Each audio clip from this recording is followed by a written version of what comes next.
Assalamualaikum warahmatullahi wabarakatuh. Kenalkan, nama saya Lukman Abdul Hafiz, CPNS Kementerian Pekerjaan Umum tahun 2025. Nah, sekarang saya akan menjelaskan tentang profil tempat saya bekerja, yaitu Balai Wilayah Sungai Sumatera 7 Bengkulu yang bertempat di Provinsi Bengkulu.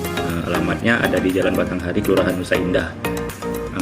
Sejarah BWS Sumatera 7 Bengkulu itu pertama kali terbentuk pada tahun 2006, sejalan dengan diterapkannya otonomi daerah yang membagi tugas, wewenang, dan kekuasaan antara pemerintah pusat dan pemerintah daerah.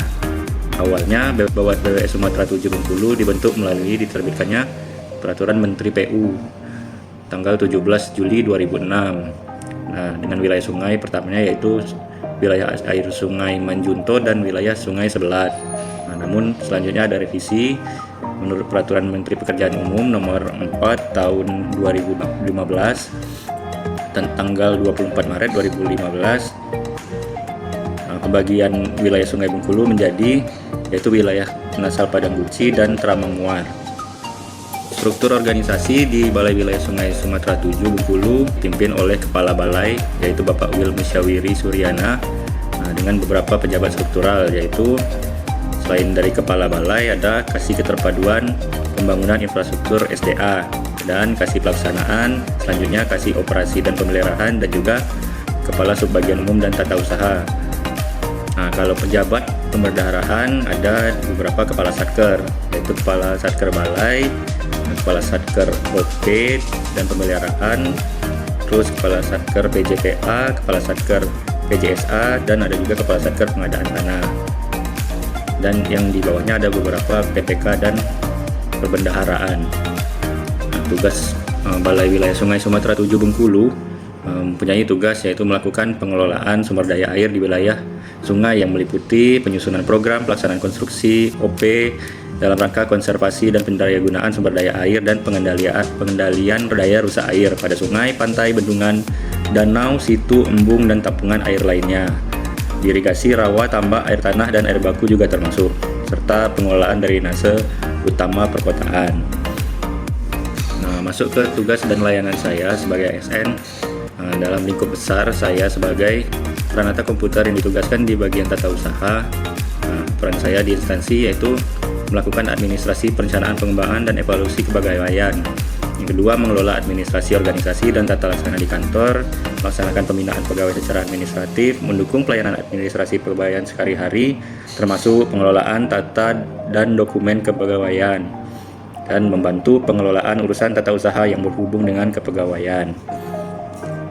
Layanan yang dapat saya hadirkan yaitu layanan sistem informasi kepegawaian terintegrasi yang menyediakan layanan pengelolaan data pegawai secara digital terintegrasi sehingga memudahkan pencatatan, pelaporan, dan pemutakhiran data kepegawaian secara akurat dan cepat. Yang kedua, layanan bantuan teknis dan pemeliharaan sistem IT kepegawaian, memberikan dukungan teknis dan pemeliharaan rutin pada perangkat keras dan perangkat lunak yang digunakan dalam administrasi kepegawaian seperti database pegawai, aplikasi absensi juga termasuk, dan sistem pengajuan cuti juga termasuk.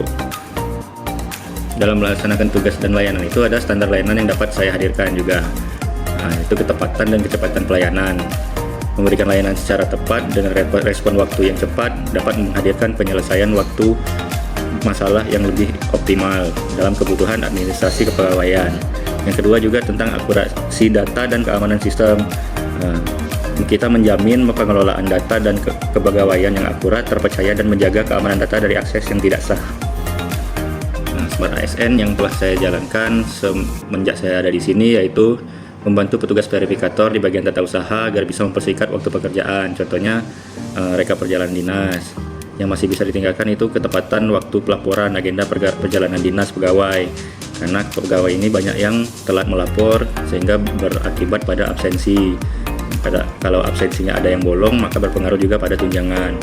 Nah, yang bisa saya dilakukan selanjutnya yaitu seperti membuat sosialisasi atau alat bantu yang memudahkan untuk ketepatan waktu tersebut.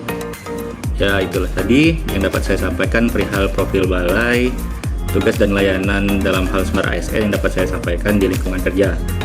Terima kasih.